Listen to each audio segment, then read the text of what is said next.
తెలంగాణలో ఉన్న అభివృద్ధి ఆంధ్రలో లేదని మంత్రి హరీష్ రావు కామెంట్ చేశారు.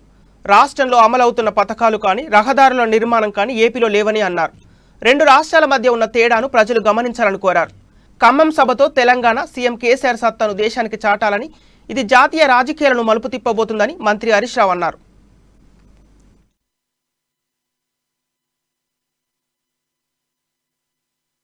బీఆర్ఎస్ పార్టీగా ఈ దేశ రాజకీయాలకు ఒక కొత్త దిశను ఇవ్వబోతున్న సభ ఖమ్మం సభ అని చెప్పి నేను మనవి చేస్తా ఉన్నా.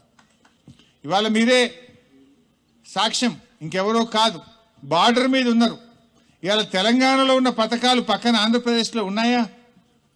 మీకు తెలియదు ఏముంది? ఇక్కడ ఉన్నటువంటి రోడ్లు అక్కడ ఉన్నాయా? ఇక్కడ ఉన్నటువంటి త్రాగునీటి సౌకర్యం అక్కడ ఉందా? ఇక్కడ ఉన్నటువంటి కరెంటు, రైతాంగానికి వచ్చే కరెంటు ఇలా పక్క రాష్ట్రంలో వస్తుందా? ఇవన్నీ మీకు తెలిసినటువంటివే. ఇలా చెప్పుకుంటూ పోతే చాలా ఉన్నాయి. బీఆర్ఎస్ పార్టీగా ఈ దేశ రాజకీయాలకు ఒక కొత్త